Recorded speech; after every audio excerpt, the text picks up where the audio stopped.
Kami dari kelompok D10 akan mempresentasikan tentang apa itu reksadana atau mutual fund. Reksadana atau mutual fund adalah sebuah tempat atau wadah untuk menghimpun dana dari masyarakat yang berminat untuk berinvestasi, dan selanjutnya dana investasi tersebut akan ditempatkan dalam portofolio efek oleh manajer investasi. Reksadana adalah ibarat sebuah wadah yang dimiliki oleh manajer investasi yang kemudian pada nantinya dana investasi dari para pemodal akan ditempatkan dengan sesuai kesepakatan tertentu.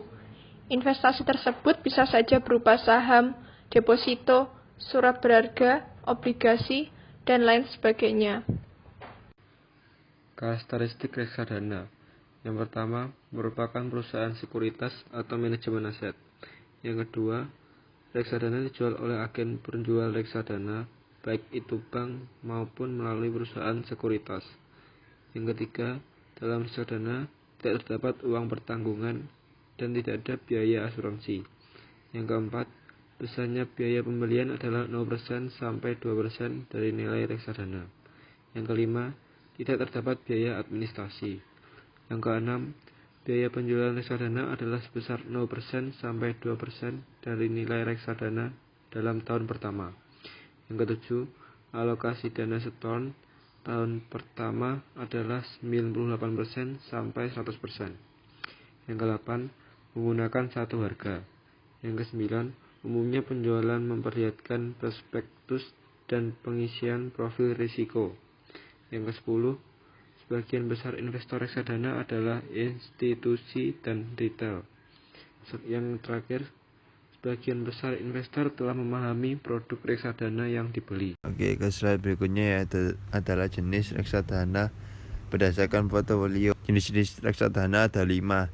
Yang pertama adalah reksadana saham. Reksadana saham diyakini sebagai jenis reksadana dengan nilai keuntungan yang paling tinggi. Namun tentu saja juga memiliki tingkat risiko yang lebih tinggi. Dana investasi yang dikelola melalui bentuk saham adalah tidak kurang dari angka 80%. Yang kedua adalah reksadana pasar uang. Reksadana pasar uang dianggap sebagai reksadana yang sangat minim risiko dan keuntungannya. Instrumen yang dilakukan untuk berinvestasi umumnya ialah melakukan surat berharga, deposito berjangka, dan sertifikat Bank Indonesia. Bagi Anda yang belum memiliki banyak pengetahuan dan pengalaman terkait investasi, reksadana pasar uang adalah pilihan yang paling tepat. Yang ketiga, reksadana pendapatan tetap. Reksadana pendapatan tetap dikenal dengan fixed income fund. Seperti reksadana saham dan reksadana pasar uang, reksadana yang satu ini juga sekurang-kurangnya menginvestasikan 80%, namun bentuk bursa efek yang bersifat hutang dengan kategori risiko sedang. Yang keempat, reksadana indeks. Jenis reksadana ini sedikit berbeda dengan yang lain. Selain itu, keuntungan dan kerugian juga sejalan dengan indeks itu sendiri. Adapun indeks yang ditiru adalah biasanya menggunakan indeks sektoral, indeks LQ45 dan lain sebagainya. Reksadana indeks hampir mirip dengan reksadana terbuka, di mana nilai investasi bisa dijual dan dibeli kapan saja, yakni pada waktu hari bursa. Yang kelima adalah reksadana campuran. Reksadana campuran adalah jenis reksadana yang penggunaan investasi bisa dilakukan secara berkolaborasi, yakni misalnya antara bentuk instrumen investasi saham dan obligasi. Meskipun demikian, reksadana campuran diyakini potensi kerugiannya masih di bawah reksadana saham. Terima kasih. Kelebihan reksadana yang pertama, dikelola oleh manajemen profesional.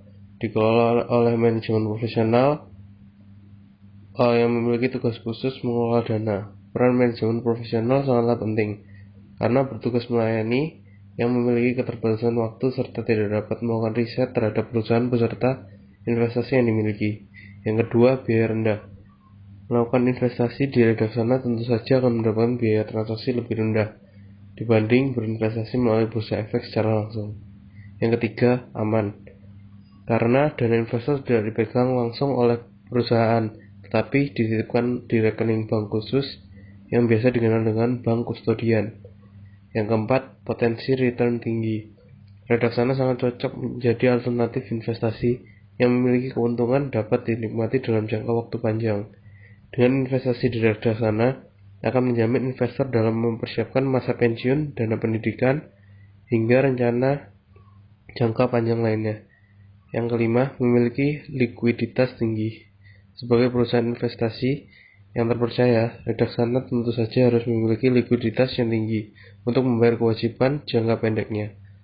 Dengan adanya likuiditas yang tinggi, investor dapat mencairkan kembali unit pernyataannya setiap saat sesuai dengan ketetapan yang dibuat masing-masing oleh reksadana. Tahap pembelian reksadana. Pertama yaitu pilih platform reksadana saham yang sesuai kebutuhan. Kedua, daftar dahulu menjadi investor di platform reksadana. Ketiga, melakukan deposit dana. Keempat, cara beli reksadana selanjutnya adalah dengan deposit dana dalam jumlah tertentu pada rekening yang telah terdaftar. 5. Memilih reksadana saham. Lalu yang terakhir, membeli reksadana saham. Jadi kesimpulannya adalah reksadana ini merupakan sarana bagi para investor yang menginginkan berbagai macam jenis investasi, mulai dari yang berisiko kecil sampai berisiko besar sesuai dengan kebutuhan masing-masing. Dan reksadana sendiri berbasis aplikasi yang telah dikelola oleh manajemen profesional. Jadi bagi para investor pemula yang ingin belajar, aplikasi ini sangat cocok terutama untuk para milenial.